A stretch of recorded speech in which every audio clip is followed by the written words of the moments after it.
बोलिए भक्तवत्सल भगवान की जय। दीनबंधु भगवान की जय। प्यारे भक्तों, भगवान का जो नाम है इसकी बड़ी महिमा है। एक बार एक व्यक्ति था, एक बाबूजी थे, उनका बच्चा भजन नहीं करता था। तो बाबूजी बड़े परेशान थे कि बच्चा भजन नहीं करता है। तो महाराज जी के पास गए और महाराज जी से जाकर के कहा कि हमारा बच्चा भजन नहीं करता है, पूजा नहीं करता है, कुछ नहीं करता है। उन्होंने कहा कि अपने बच्चे को, महाराज जी ने कहा अपने बच्चे को मेरे पास बुला कर लाइए। तो बाबूजी गए, अपने बच्चे का हाथ पकड़ करके ले गए और ले जा करके कहा कि महाराज, बाबूजी कहे महाराज जी को प्रणाम करो। तो लड़का प्रणाम किया। तो महाराज जी बोले कि राम राम बोलते हो कि नहीं। तो लड़के ने कहा कि आज के पहले राम राम नहीं बोले तो आज क्यों बोलेंगे। तो महाराज जी ने कहा राम राम बोलते हो कि नहीं। लड़का कहा कि आज के पहले नहीं बोला हो तो आज भी नहीं बोलूंगा। तो ऐसे कई बार महाराज जी ने कहा। तो लड़का कहा नहीं बोलेंगे। फिर महाराज जी ने कहा कि राम बोलते हो कि नहीं। तो उसने कहा कि राम नहीं बोलूंगा। राम बोल दिया। महाराज जी ने कहा बोल दिए, बस हो गया। अब लड़के ने कहा इससे क्या होगा। बोले इससे बहुत कुछ होगा बेटा। जीवन में जब मरकर यमराज जी के पास जाना और यमराज जी जब अकाउंट देखेंगे, हिसाब जब करेंगे तो कह देना यमराज जी से कि मैंने जीवन में एक बार राम राम कहा है। और यमराज जी से यह भी कहना कि आप एक बार राम का हमें फल दीजिए, फिर उसके बाद हमें जहां ले जाना हो लेकर के जाइए। तो इसी प्रकार उस बच्चे का जीवन व्यतीत हुआ। मर करके भगवान के पास जब गया तो चित्रगुप्त ने उसके अकाउंट को चेक किया और चेक करने के बाद उन्होंने कहा कि महाराज इसने पाप के अलावा, यमराज जी से उनके दूतों ने कहा कि महाराज इसने पाप के सिवा कुछ नहीं किया है, केवल पाप ही किया है, नरक भेजिए इसको। यमराज जी ने कहा नरक में डालो इसे। तो अब उस लड़के को याद आ गई कि जीवन में मैंने एक बार राम राम बोला है। तो उसने कहा कि देखिए आप ठीक से देखिए, मैंने जीवन में एक बार राम राम बोला है और पहले राम नाम का हमें फल दीजिए, जो उसका फल होता है उसे फल दीजिए, तब हमें यमराज के नरक में भेजिएगा।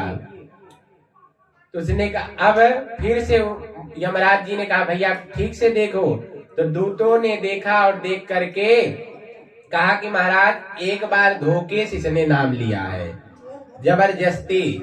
तो उस लड़के ने कहा जबरदस्ती लिए, धोखे से लिए, लिया तो हूं ना, मैंने भगवान का नाम लिया है ना, अब उसका फल दीजिए, उसके बाद हमें अपने लोक नरक में भेजिएगा। यमराज जी बड़े चक्कर में पड़ गए कि एक बार राम नाम का फल क्या हो सकता है। तो चलो ब्रह्मा जी से पूछते हैं। अब क्या किए, उस बालक को पकड़ करके ले गए ब्रह्मलोक और ले जा करके ब्रह्मा जी को यमराज जी ने प्रणाम किया और कहा महाराज एक बार राम नाम का फल क्या है। तो ब्रह्मा जी ने कहा भैया हमें नहीं पता है, हम नहीं जानते एक बार राम नाम का फल क्या होता है। तो ब्रह्मा जी ने कहा हमें शंकर भगवान के पास चलना चाहिए, शंकर भगवान दिन रात राम राम जपते हैं, वह बता सकते हैं कि राम नाम का फल क्या है। अब पकड़ करके ले गए उस बालक को यमराज जी के साथ ब्रह्मा जी, और ब्रह्मा जी भोलेनाथ को, वहां यमराज जी ने भोलेनाथ को प्रणाम किया और कहा भोलेनाथ एक बार राम नाम का फल क्या है। तो भोलेनाथ ने कहा भैया मैं केवल जपता हूँ, मुझे फल वल से कोई मतलब नहीं है, मैं तो अपने प्रभु का नाम दिन रात जपता रहता हूँ, उसी में प्रसन्न रहता हूँ, भगवान के नाम को ही दिन रात जपता हूँ, पर मुझे फल वल से कोई मतलब नहीं है, जिनका नाम है उन्हीं से पूछिए।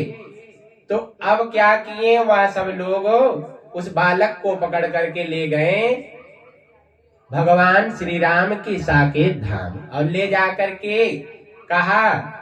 अब राम जी को सबने प्रणाम किया तो यमराज जी ने पूछा कि प्रभु एक बार राम नाम का क्या फल है? तो भगवान राम ने कहा कि यमराज जी आपको अभी भी फल समझ में नहीं आ रहा है। एक बार राम कहने से इसने ब्रह्मलोक गया या ब्रह्मलोक गया और फिर एक बार राम कहने से या कैलाश पर्वत पर चला गया। जो बड़े बड़े मुनि लोग इस लोक में नहीं जाते हैं।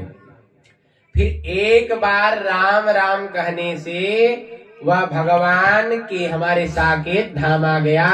अभी भी एक बार राम का फल जानना चाहते हैं और अब आप लोग यहाँ से जाइए। अब मेरे लोक में जो आ जाता है फिर यहाँ से कभी वापस नहीं जाता है।